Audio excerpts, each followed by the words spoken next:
इमरान खान क्या पाकिस्तान का शहरी नहीं है? उसका राइट नहीं है कि एक पुरअमन एहतजाज करे? एहतजाज की परमिशन कानून के आइन के दायरे में रहकर मिलेगी, तमीज से मिलेगी, तहजीब से मिलेगी। सब्सक्राइब करें और बेल दबाएं ताकि कोई खबर रह न जाए।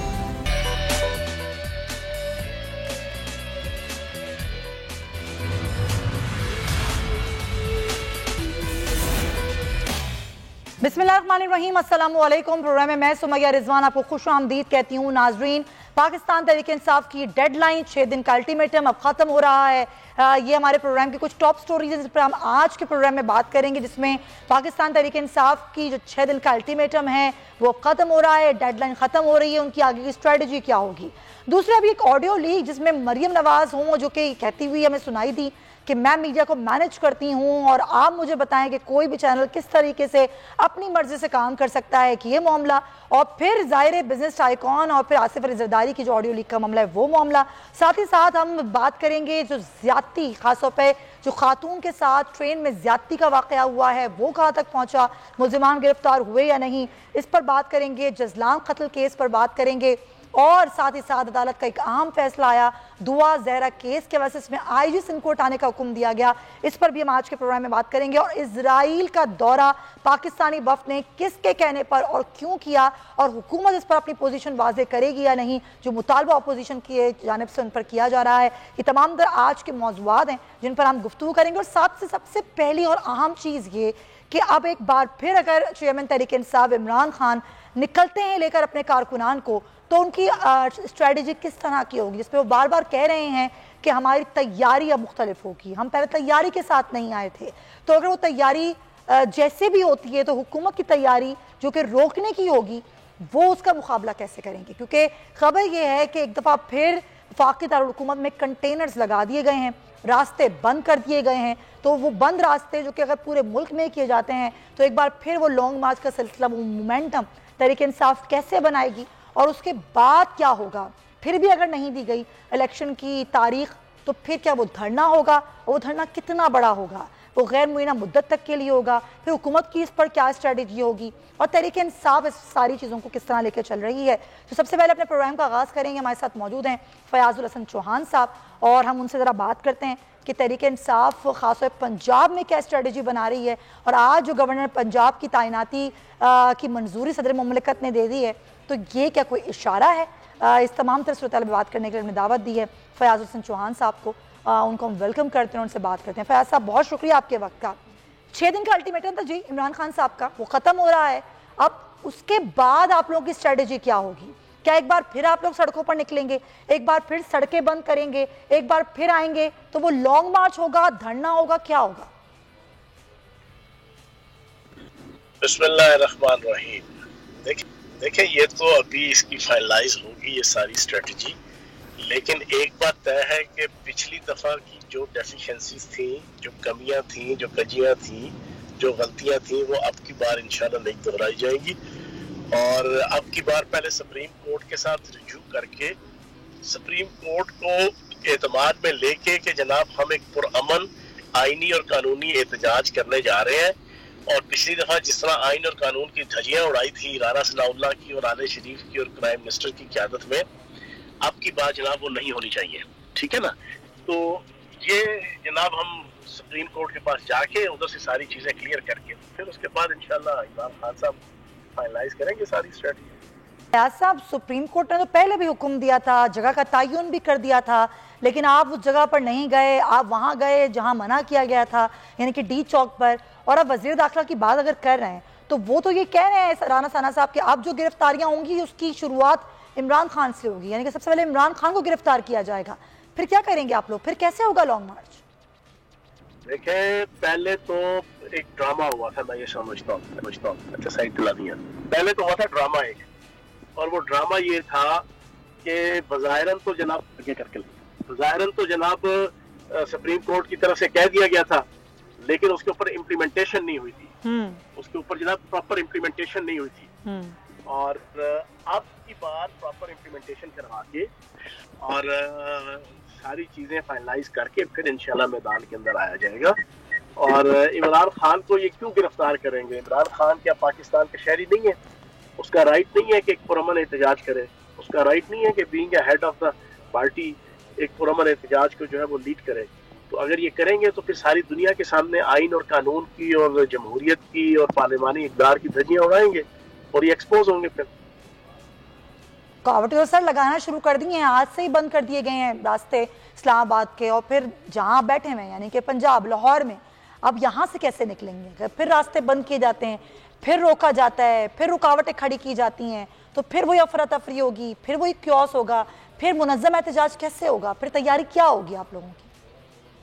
देखिए ये तो फिर इनकी बदहवासी है ना, फिर तो इनका ये बुज़दिली है, फिर तो इनकी ये मैं समझता हूँ कि मुनाफकत है कि ये पिछले 3.5 सालों में कम से कम 40 से 50 दफा इन्होंने शार्ट मार्च, लॉन्ग मार्च, रैलियां, जलसे, हुकूमत गिराने के लिए जनाब कॉल और अदम एतमाद, जनाब चेयरमैन सेनेट के खिलाफ, वज़ीर आज़म के खिलाफ, क्या क्या इन्होंने हरकत नहीं की। लेकिन हमने तो इनके रास्ते में कोई रुकावट नहीं खड़ी की थी, हमने तो कोई गिरफ्तारी नहीं की थी, हमने तो कोई हर्डल बैरियर ऑब्स्टिकल्स नहीं खड़े किए थे, हमने तो कोई कंटेनर नहीं लगाए थे, हमने तो कोई शेलिंग और गोलियां नहीं चलाई थी, हमने तो कोई गिरफ्तारियां नहीं की थी। तो ये फर्क भी कम से कम पूरी दुनिया के सामने आ जाएगा ना, कितने ये जमहूरियत पसंद है और कितने हम जमहूरियत पसंद है। चौहान साहब अभी अगर हम देखें पंजाब के मामला भी अब बेहतर हो रहे हैं।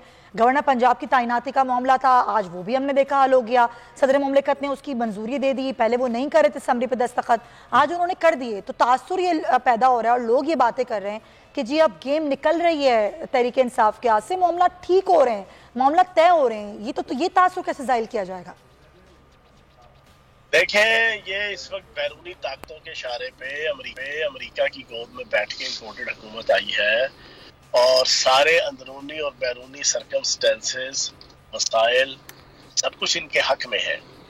इनके जिम्मे काम है इन्होंने इसराइल को तस्लीम करना है, इनके जिम्मे काम है इन्होंने पाकिस्तान की इकानमी को तबाह करना है, इनके काम है इन्होंने पाक फौज और आवाम को लड़ाना है।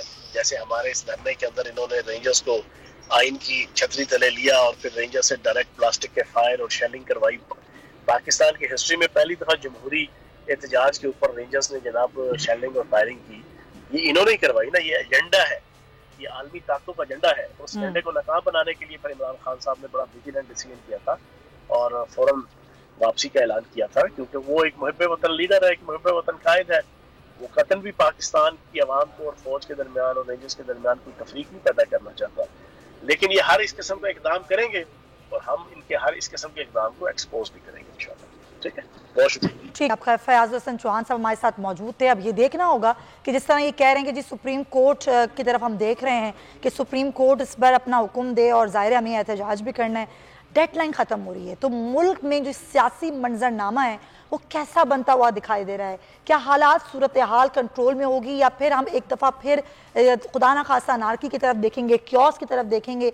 मईशत के मामलात को भी देखना है। सारी सूरत हाल पर बात करने के लिए हमने आज हमारे प्रोग्राम में मौजूद हैं पीजे मीर साहब, सीनियर सहाफ़ी हैं, तज़ियाकार हैं, उनको हम वेलकम कहेंगे। मीर साहब बहुत शुक्रिया। आप इस सूरत हाल को किस तरह देख रहे हैं? इमरान खान साहब का लॉन्ग मार्च फिर वो धरने से बदल के वो ख़त्म हुआ, वो उठ गए, उन्होंने एक 6 दिन का अल्टीमेटम दिया, अब वो ख़त्म होने वाली है उनकी डेडलाइन, अब एक दफ़ा वो फिर सड़कों पे निकलेंगे, वो फिर निकलेंगे, तो क्या वो उनका मुतालबा सुनेगी हुकूमत? और सुनेगी तो क्या इलेक्शंस होंगे? आपको लग रहा है कि ऐसी कोई फ़ज़ा बन रही है मुल्क में इलेक्शंस की?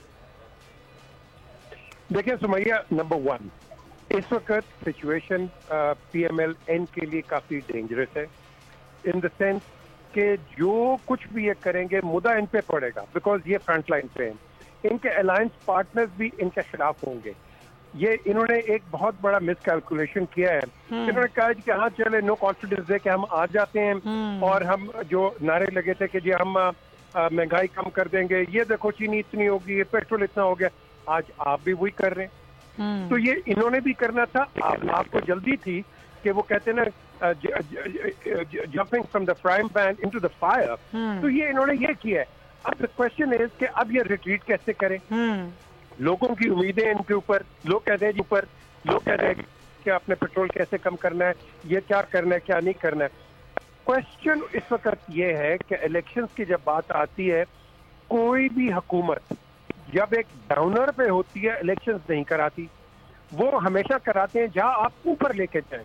अब एक छोटा सा आप कह लो कि कोरोमिन का इंजेक्शन दिया है इन्होंने कि जी 2-2 हज़ार रुपए, वो भाई 2-2 को फर्क पड़ेगा। सर 2-2 हज़ार रुपए क्या होते हैं? यहाँ हमारे वफाकी वजीर कह रहे हैं हमारे पास जहर खाने के पैसे नहीं है। जब वफाकी वज़रा की ये जुबान होगी तो एक आम आदमी को 2 हज़ार रुपए देके आप क्या कहेंगे? बिल्कुल सही कहा आपने। और ये मैं समझता हूँ कि इस वक्त आपको सारों को मिल बैठ के एक कंसेंसस पे आना है। आप नहीं आओगे, हम एक ऐसे बुरहान में चले जाएंगे, रिकवरी बहुत मुश्किल है। तो भैया हम 135 बिलियन रुपीस के डॉलर्स के मकरूज हैं जी। आपने 30 बिलियन डॉलर हर साल इकट्ठा करके IMF को देना है और उसके बाद आपने सोचना है कि पाकिस्तानियों के लिए आपने क्या करना है। क्या आपके पास वो मईशत है? आपके SME काम नहीं कर रहे, कंज्यूमरिज्म सारी चाइना आपके पास लेके बैठा हुआ है, आपकी कॉटेज इंडस्ट्री चल नहीं रही है, आपके एक्सपोर्ट्स बंद हो गए। अभी आपने वो इन्होंने जलसा निकाला, आपने रोडें बंद कर दी, आपका एक्सपोर्ट जो जा रहा था इनटू अफगानिस्तान वो सारी खराब हो गई। ये अफगानिस्तान अभी शोर करेगा। देखो ना, आप ये एहतजाज करें यार, इनको करने दो, क्या फर्क पड़ता है आपका? करने दो इनको एहतजाज, ये जमहूरियत राइट है।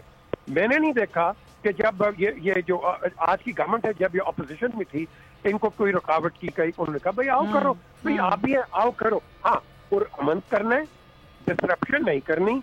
और मैंने तो एक वो वीडियो देखी है, कोई पुलिस वाले हैं वो आग लगा रहे हैं जाके। यार खुदा के लिए आप एक दूसरे पे ये चीप पॉलिटिक्स और पेटी पॉलिटिक्स। तो मीर साहब फिर होगा क्या? नुकसान दोनों। मीर साहब आपने देख लिया कि दोनों तरफ मतलब बराबर से वो किया जा रहा है कि जी जिद है। अब जाहिर है हुकूमत की भी जिद है, हुकूमत किसी तरीके से एहतजाज करने नहीं देना चाहती। अब इमरान खान कल फिर निकले अगर सड़कों पर, पहले ही रोड्स बंद कर दिए गए हैं, यानी कि ये पहले से ही स्ट्रेटेजी हुकूमत की है कि जी हमने आने नहीं देना, हमने गिरफ्तारियां करनी है, चाहे उसके लिए नुकसान हो तो मुल्क का हो, आवाम का हो, ये कोई नहीं सोच रहा। तो फिर ये कैसे सूरत हाल कंट्रोल होगी? कौन कंट्रोल करेगा इसे? अगर आप मेरी पर्सनल ओपिनियन लेते हैं, हाँ। अगर आज आर्मी इंटरवीन नहीं करती, you are going downhill. I am telling you बड़ा फ्रैंकली। मेरी कई senior officers serving and non serving बात हुई है। इस वक्त ये दोनों PTI भी गवर्नमेंट भी ये बेलगाम हो रहे हैं और इसमें नुकसान पाकिस्तान का है, किसी पॉलिटिकल पार्टी का नहीं है। लेकिन मीर साहब हम तो खुद कहते हैं ना कि इंटरवीन ना किया जाए, सियासत से दूर रहें। वो खुद भी ये कहते हैं हमें सियासत से दूर रखा जाए। देखें, पहले तो आपने खुद इंटरवीन किया ना। जब आप कहते हैं कि उंगली लेके इमरान खान को चले, तो फिर आपने उंगली हटा दी। द क्वेश्चन इज, उंगली लेके आए हैं और उसके बाद एक ऐसे मोड़ पे अपने चलें सर पॉइंट, लेकिन आप कह रहे हैं कि आप खुद ये वो फिर होता है ये मामला, इसको हम नजरअंदाज नहीं कर सकते। पाकिस्तान मुस्लिम लीग नून के रहनुमा तलाल चौधरी साहब हमारे साथ मौजूद हैं, हम उनसे बात करेंगे। तलाल साहब बहुत शुक्रिया आपके वक्त का। ये इमरान खान ने जो अल्टीमेटम दिया था कि 6 दिन बाद वो तो फिर निकलेंगे, तो अब हुकूमत की स्ट्रेटेजी क्या होगी? जी देखिए, गुजारिश ये है कि खान साहब पेशावर बैठे बंकर में तकरीरें करते जा रहे हैं, बहादुर बने और इस्लामाबाद आए। और वो तो ये पहला ऐसा बहादुर है जो अपना घर ही छोड़ गया और अपने जो खुद इतना बहादुर है वो लोगों को कह रहा है कि वो गोलियों के सामने और तपती लू में वो सड़कों पे फिरे और खुद वो ठंडे बंकर में बैठा वहां पर क्या कहते हैं बातें और तकरीरें कर रहा है। और इसी तरह ना उसके बच्चे और ना उसकी घरवाली, वो तो कोई शामिल नहीं है इस जहाद में जिसको वो जहाद कह रहा है। तो बाकी ये सारी चीजें जो है खान साहब इस वक्त सिर्फ अपने इक़्तिदार जाने की वजह से ज़हनी तौर पर हिले हुए हैं और वो किसी न किसी तरह दोबारा इक़्तिदार में आना चाहते हैं। बाकी जो इक़्तिदार में उन्होंने करतूत किए हैं वो आपके सामने। तो चौधरी साहब आप लोग तो कह रहे हैं हमको गिरफ्तार कर लेंगे, फिर जिस तरह रोका गया एहतजाज को, जिस तरह से रुकावटें खड़ी की गई, मुझे ये बताइए मैं कि क्या जो आग लगाया उसके साथ क्या सलूक किया जाए? जो सिपाहियों पे गोली चलाए उसके साथ उसे गिरफ्तार ना करें तो और क्या करें? तो अपने जैसे और कानून के आगे तो दूसरों को वो कहते हैं पेश हो जाए, खुद पेश नहीं हो रहे। सर जितनी इतलात मीडिया के पास है, गोली तो नहीं चली, शेलिंग अलबत्ता की गई थी कारकुनान पे। ये है कितने सिपाही जख्मी हैं, कितने एक सिपाही लाहौर में शहीद हुआ है, इसी तरह एक सालम में जख्मी हुआ है, इनकी घरों से और गाड़ियों से असला निकला है। उसके बाद जो इन्होंने आके इस्लामाबाद किया है, जिस तरह आग लगाई है, वो तो पूरा एक प्लान का हिस्सा लग रहा था। तो यानी कि अभी एहतजाज की परमिशन नहीं देगी हुकूमत अगर दोबारा निकलते हैं तो? एहतजाज की परमिशन कानून के आइन के दायरे में रहकर मिलेगी, तमीज से मिलेगी, तहजीब से मिलेगी। अच्छा, यानी कि अगर वो कोई एक जगह का तयन किया जाता है तो वहां आके कर सकते हैं जलसा? बिल्कुल, वो जो ये तरीकाकार है। अच्छा अच्छा, एक और चीज सर, ये ऑडियो लीक्स का मामला है, ऑडियो लीक्स हो रही हैं, फिर वो एक ऑडियो आती है जरदारी साहब की, फिर एक मरियम नवाज की ऑडियो लीक होती है जिसमें वो ये कह रही हैं कि मैं पूरा मीडिया मैनेज करती हूँ, ये क्या मामला है? देखिए, गुजारिश ये है कि जो खान साहब की ऑडियो, पहले तो उनसे ये पूछ लें कि उन्होंने मिन्नतें की हैं कि नहीं की, और वो बाहर बहादुर बनते हैं, बाद में पाँव पड़ते हैं वो, और ये इस तरह के ही खान साहब जिनको वो चोर और मरियम साहिबा की ऑडियो पे क्या कहेंगे आप? जो चोर और डाकू जिनको कहते हैं, गद्दार कहते हैं, उनके फिर पाँव पड़ते हैं। तो ये सारी चीजें अगर उसके काउंटर करने के लिए कोई जाली आप वीडियोस और ऑडियोज निकालते रहे, अपनी जवाब दें। तो तलाल साहब, मरियम साहिबा की ऑडियो पे तो बताएं ना, वो किस? मैंने आपसे कहा कि यही तो मैं कह रहा हूँ, वो जाली वीडियोस वो जवाब नहीं है, ऑडियो जो आपकी निकली है। आप कह रही हैं जाली ऑडियो है मरियम साहिबा की, असली नहीं है? असली का जवाब सबसे पहले तो खान साहब से पूछ तो लेना जी, उसके बाद फोरेंसिक भी हम करवा लेते हैं, दोनों करवा लेंगे। अच्छा, आप ये कह रहे हैं कि जाली ऑडियो है मरियम साहिबा की? मैं तो कह रहा हूँ ना जी, जो सबसे पहले जिसमें 2 लोग बात कर रहे हैं, हाँ, वो तो उसमें तो जरदारी साहब से भी आप पता कर सकते अच्छा, हैं। पहले तो वो वाली ऑडियो की आपने बात कर दी, बिल्कुल सही है, उसका फोरेंसिक करा लें, इमरान खान जवाब। और दूसरी बात ये है कि देखिए ना, बात ये है कि इस तरह ये कोशिश करते हैं कि अपने बड़े गुनाहों को और चीजों को पर्दा डाल लें। इस तरह पर्दा नहीं डलेगा किसी, आप अपना जवाब दें कि ये आप रात के अंधेरे में पाँव क्यों पड़ते हैं। नहीं तो फिर मरियम साहिबा की अगर आप कहते हैं जाली ऑडियो है, इस तरह की पहले भी ऑडियोज आ चुकी हैं जिसमें वो मीडिया का जिक्र करती रही हैं। कई ऐसी ऑडियो थी जिसमें मरियम साहिबा ने उसको तस्लीम किया था कि भी वो उनकी ऑडियोज हैं, और कई ऐसी हैं जो फिर बाद में वो सिर्फ एक क्योंकि हटानी होती है, आपने तवज्जो कि मीडिया की तवज्जो किसी से असल ऑडियो जो कि इमरान खान की आई है उससे हटाई जाए। तो मेरा ख्याल है बाकी को भी आप देखें, लेकिन कम अज कम ये इसका तो जवाब दे देना। तलाल साहब, आप माशाल्लाह इतने सीनियर सियासतदान हैं, एक अरसा हो गया आपको सियासत करते हुए, आप मुझे एक सवाल का जवाब दें, क्या मीडिया को मैनेज करना ठीक अमल है? गुजारिश ये है सियासी तौर पर मीडिया से रब्ता रखना, मीडिया से उनके वक़्फ़ के लिए स्पेस मांगना, उनसे अपने वक़्फ़ को अदा करने के लिए लोगों उन साथ मिलकर काम करना, कोई हर्ज नहीं है इसमें। और सारी हुकूमतें और सारी पार्टियां करती हैं, और ये यहाँ नहीं पूरी दुनिया में करती हैं। और जो आपके खिलाफ बात करे उससे आप बिल्कुल बात नहीं करें, उसका बाइकआउट कर दें, ये भी सही अमल है? देखिए, बाइकआउट तो आखिर उसका किया है कि जिन्होंने हदें पार करती है ना, जो बिल्कुल वक़्फ़ भी देने को तैयार नहीं है ना, जो प्लान करके स्टोरीज अपने घर से चलाते हैं। अच्छा सर, आप आखिर में बस ये बता दीजिए, ये इजराइल का दौरा किया है वफ्द ने, क्या ये हुकूमत पाकिस्तान के इल्म में थी ये बात, और हुकूमत पाकिस्तान के इल्म में लाके दौरा किया गया इजराइल का? देखिए, पाकिस्तान की हुकूमत की तरफ से, वज़ारत ख़ारिजा की तरफ से उसका बयान आ गया है, और ये जो एंकर एक इसमें शामिल थे, ये किसने भर्ती किया था इसको पीटीवी में, और ये कौन है, उससे जरा खुद पूछिए। इसकी इन्वेस्टिगेशन हो रही है? मैं तो कह रहा हूँ सबसे पहले इन्वेस्टिगेशन तो आपको भी करनी चाहिए ना, मीडिया के तौर पे, जरा पूछे तो सही है कौन है एंकर। सर पहले हुकूमत पाकिस्तान पूछेगी, सर आपका राइट ज्यादा है। हमने अपना मौक़िफ़ पेश किया, लेकिन इन्वेस्टिगेशन होगी नहीं। इन्वेस्टिगेशन तो गुजारिश ये है ना जी कि एक कोई प्राइवेट बंदे जो है वो कोई अमेरिका, वो पाकिस्तान टेलीविजन में काम करते हैं सर, पाकिस्तान टेलीविजन तो हुकूमत पाकिस्तान के उसमें आता है। इसकी बात की तहकीक होनी चाहिए, लगाया किसने था, लगाया किसने था, और वो गए किस पर हैं, इसकी तहकीकात नहीं होनी चाहिए? बिल्कुल होनी चाहिए ना जी, लगाया किसने था, भेजा किसने? बिल्कुल होनी चाहिए। तो कर रही है हुकूमत पाकिस्तान? बिल्कुल होनी चाहिए, क्यों नहीं होनी चाहिए? सर आप बता नहीं रहे कि कर रही है, हो रही है। चले, बहुत शुक्रिया तलाल चौधरी साहब ने। मजीद भी इशूज़ हैं, मामलात हैं जिन पर हम आज बात करेंगे, लेकिन अभी प्रोग्राम में एक ब्रेक शामिल करेंगे। Stay with us.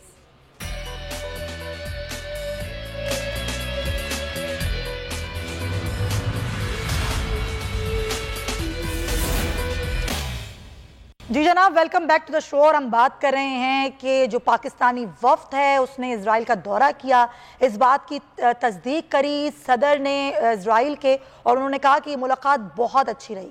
अब सवाल ये उठ रहा है कि ये पाकिस्तानी वफ्द, जो कि इसमें 2 लोग थे जो पाकिस्तान में मुकीम नहीं हैं, उन्होंने के तहत वहाँ पर मुलाकातें की। हुकूमत पाकिस्तान कहती है कि हुकूमत पाकिस्तान के इल्म में नहीं है, और ना ही जो ये दौरा किया गया है, जिस वक्त ने दौरा किया है एक NGO के बैनर तले इन्होंने किया है, और ये लोग पाकिस्तान में मुकीम नहीं हैं। अब ज़ाहिर ये सवालात तो उठ रहे हैं, ज़ाहिर इस पर इन्वेस्टिगेशन भी होनी चाहिए। जिस तरह अभी ब्रेक से पहले हम तलाल चौधरी साहब से बात कर रहे थे, तो उन्होंने कहा कि बिल्कुल हुकूमत पाकिस्तान जो है इसकी इन्वेस्टिगेशन भी करेगी। तो ये मामला किस तरह से हल होगा, PJ मीर साहब तो हमारे साथ मौजूद हैं ही, हमें ज्वाइन कर रहे हैं साबिक सफ़ी डॉक्टर जमील अहमद साहब, उनको हम वेलकम कहेंगे। डॉक्टर साहब बहुत शुक्रिया आपके वक्त का। ज़ाहिर है आप तमाम तर इसका एक्सपीरियंस सकते हैं सिफारतकारी के हवाले से, किस तरीके से हमने तमाम मुल्कों के साथ सिफारतकारी करनी होती है, लेकिन इजराइल इसको हमने तस्लीम नहीं करना। ये पाकिस्तान का इस पर मौक़िफ़ बहुत वाज़ेह है। लेकिन जब कोई पाकिस्तानी वफ्द जाके मिलता है इजराइल में और मुलाकातें करता है, और उसके बाद इसकी जो सदर हैं इजराइल के वो उसकी तस्दीक भी करते हैं, तो फिर इस चीज़ को पाकिस्तान की हुकूमत ने किस तरह से टेकअप करना चाहिए और इसकी इन्वेस्टिगेशन कैसे होनी चाहिए, आप क्या कहेंगे? नहीं, पहला तो सवाल ये पैदा होता है कि पाकिस्तान हुकूमत ये कह रही है अपने मिनिस्ट्री ऑफ फॉरेन अफेयर्स के स्पोक्समैन के जरिए कि वो एक NGO है और वो अमेरिका के लोग हैं, पाकिस्तानी निजात अमेरिकन हैं, लिहाजा हमारा उससे कोई लेना देना नहीं है। तो वो तो इनका एक सरकारी मौक़िफ़ हो गया। लेकिन जब आप नुक्ते से नुक्ता मिलाते हैं तो जाहिर है कि शकूक तो भरते हैं। अब लेकिन इसमें पहुंची नहीं बात, मैं थोड़ा सा पसे मंजर दे, सॉरी सर, मैं आपको इंटरप्ट करूंगी, एक चीज मैं इसमें ऐड कर दूं कि इस वक्त में शामिल वो साफी जो कि पाकिस्तान टेलीविजन में काम करते हैं, जी कुरैशी, जी हाँ बिल्कुल, अहमद कुरैशी साहब, वो किस हैसियत में गए? मैं उस पे आ रहा था। उसमें हमारे अगर एम्प्लॉई या एंकर जो कि पैसे जिसकी फीस जाती है या तनख्वाह जाती है, जिसको पाकिस्तानी खजाने से पैसे मिलते हैं, तो यकीनन उस पर डिसिप्लिनरी एक्शन बनता है, क्योंकि पाकिस्तान का मौक़िफ़ आज का नहीं है। पाकिस्तान का मौक़िफ़ कायद आज़म के वक्त से ये मौक़िफ़ है इजराइल के हवाले से कि इजराइल से वैसे हमारा क्या लेना देना है, इजराइल से हमारा वैसे ना हमारी बाउंड्री मिलती है, ना कोई हमारी इजराइल से कोई डायरेक्ट ऐसी कोई चपकलिश है, ना कोई हमारी अभी तक कोई लड़ाई इजराइल से हुई है। तो इजराइल से हमारा तो सिर्फ एक ही उसूली मौक़िफ़ है ना कि आप जिस तरह OIC के चार्टर में भी दिया हुआ है, जिस तरह अक़वाम मुत्तहिदा के तकरीबन 7 रेजोल्यूशंस में दिया हुआ है, तो हम तो कहते हैं कि आप जिस तरह अक़वाम मुत्तहिदा के रेजोल्यूशन के मुताबिक, जिस तरह ओस्लो कार्ड है उसके मुताबिक, जिस तरह कैंप डेविड, ये सारे जो आपने खुद किए हैं इस पे आप अमल कर लें, उनका मसला हल कर लें, हमारा आपके साथ कोई मामला नहीं। और हम उसी मौक़िफ़ को कश्मीरियों के लिए भी इस्तेमाल करते हैं। कश्मीरियों को तकरीबन 9 के करीब रेजोल्यूशंस हैं, वो जुल्मो बर्बरियत, जुल्मो तादी, जबरो सितम वहाँ भी जारी है। तो हमारा मौक़िफ़ तो उसूली है, इसलिए ना हम कोई डेलीगेशन भेज सकते हैं, ना कोई हम उनको किसी लिहाज से अपने सफारती रास्ते हम बात कर सकते हैं। हमारा वो उसूली मौक़िफ़ जो है, अगर हम एक मौक़िफ़ से हटेंगे तो हम कश्मीरियों के लिए, जिनके लिए हम पिछले 7 दिहाइयों से अपना खून पसीना एक कर रहे हैं, तो हम उनके साथ भी कॉम्प्रोमाइज करेंगे, तो हमारा मामला दूसरा है।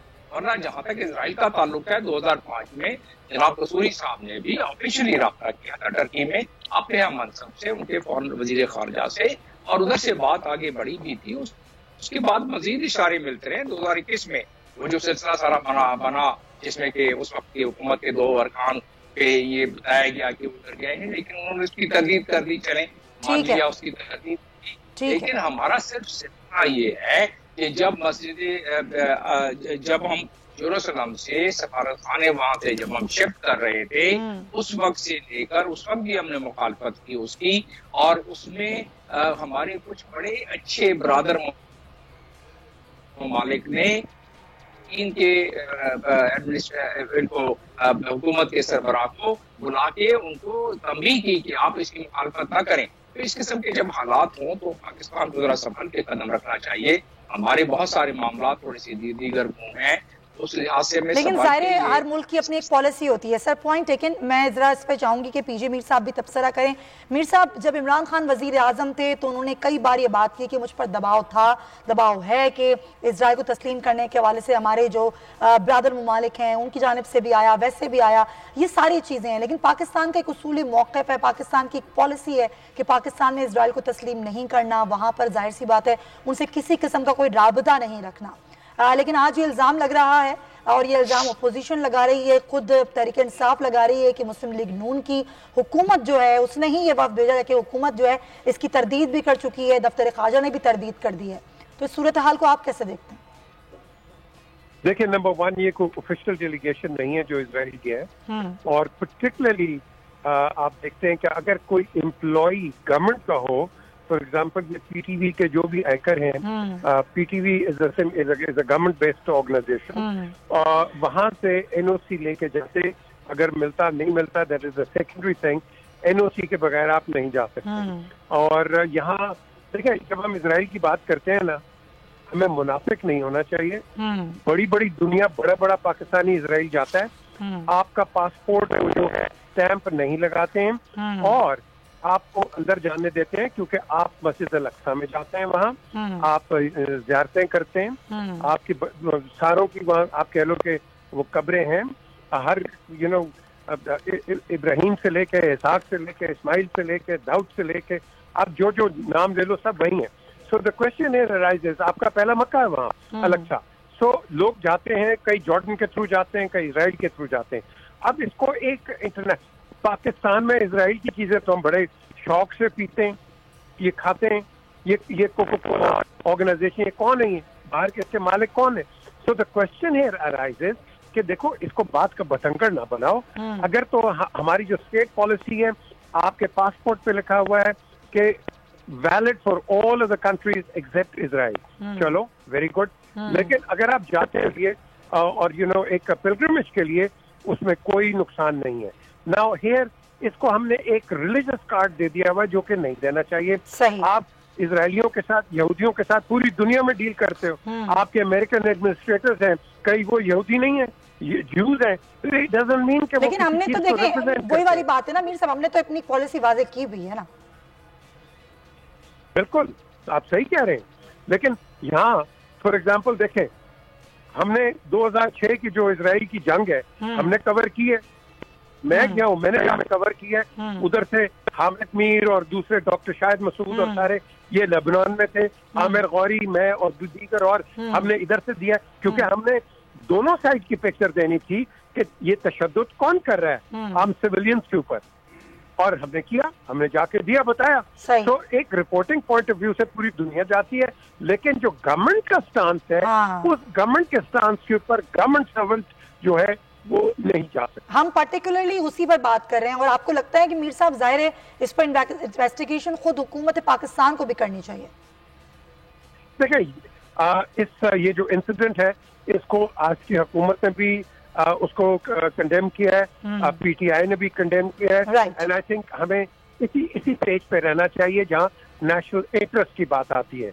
और at the end of the day I think ये जो शख्स हैं जो भी हैं, इनकी आप इंक्वायरी कर लो, भाई आप किस तरह गए हो, आपके पास कोई एनओसी था कि नहीं, अगर आप एक एनजीओ भी गई है इजराइल, तो वो किस कैपेसिटी में गई आती है कि expatriate Pakistani went to Israel. अब एक्सपैट्रिएट पे is this gentleman an expatriate, ये बड़ी क्वेश्चन है इसके ऊपर अभी। राइट जी, डॉक्टर साहब आप क्या कहेंगे इस पर?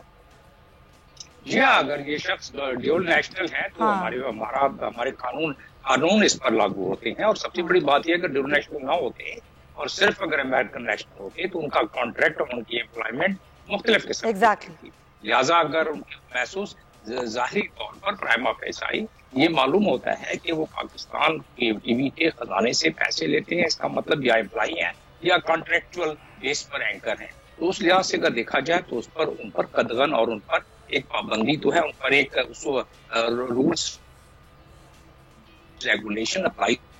लेकिन बात यह है कि ये जो ग्रुप, इस ग्रुप की अगर बात करें अनिला अली की, तो वो एक लॉबिस्ट हैं, उनके 3 ममालिक में दफातर हैं, यूएई में है, इजराइल में पहले से दफातर उन्होंने बनाए हुए हैं, और ये लॉबिस्ट का काम कर रही है, गल्फ कंट्रीज को कन्विंस करने की कोशिश कर रही है, मजीद बाकी जाहिर है सऊदी अरब वगैरह बाकी कंट्रीज तो ही हैं, उनको करने की कोशिश कर रहे हैं कि वो इब्राहिम अकॉर्ड में मजीद शामिल हो जाएं।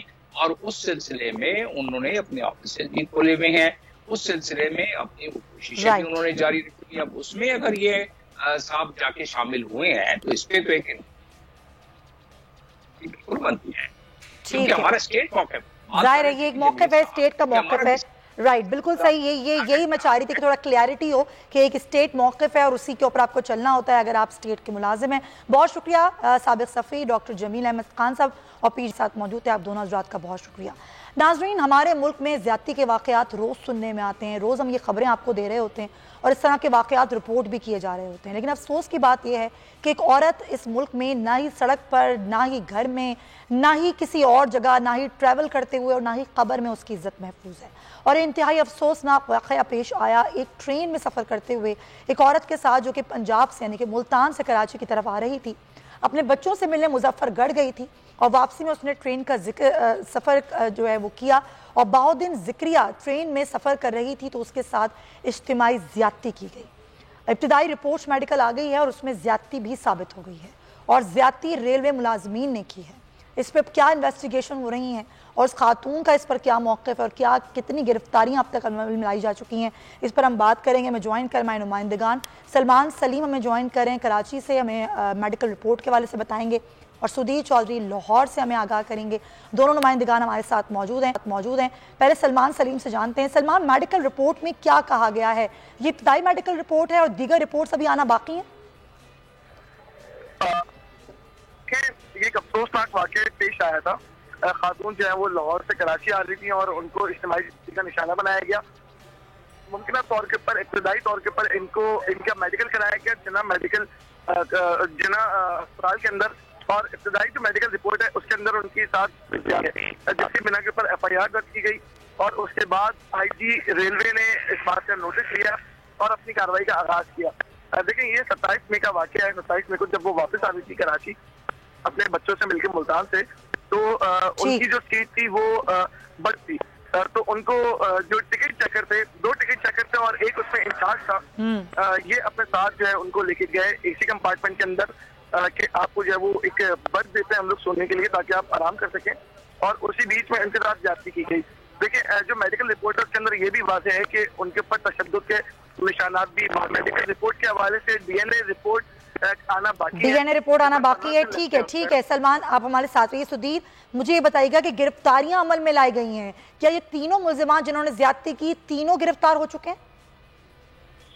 जी बिल्कुल, ये 27 मई का वाकया है। इस वाकये के बाद इस खातून ने मुल्तान से कराची जो जा रही थी, कराची में जाकर इसने किसी को इसके बारे में बताया नहीं, लेकिन जब ये गाड़ी से निकलने लगी तो सिक्योरिटी गार्ड को सारी सूरत हाल बताई, जिसने किसी नुमाइंदे से बात की और अगले दिन ही ये मुकामी अखबार में एक जो है वो खबर शाया हो गई, जिस पर IG आज खुद नोटिस लिया और इस हवाले से खुसूसी टीमें तश्कील दी गई जिन्होंने मुलजमान को गिरफ्तार किया गया। जी, बहुत शुक्रिया आपका सुधीर चौधरी सलीम हमारे नुमाइंदे। तो नाजरीन, ये सूरत हाल है और जाहिर इस बदलती सियासी सूरत हाल में मजीद भी इस पर बात करेंगे आगे आने वाले प्रोग्राम से। फिलहाल मेरे प्रोग्राम का वक्त खत्म होता है। अपना बहुत ख्याल रखिएगा, कल मुलाकात होगी। अल्लाह हाफ़िज़।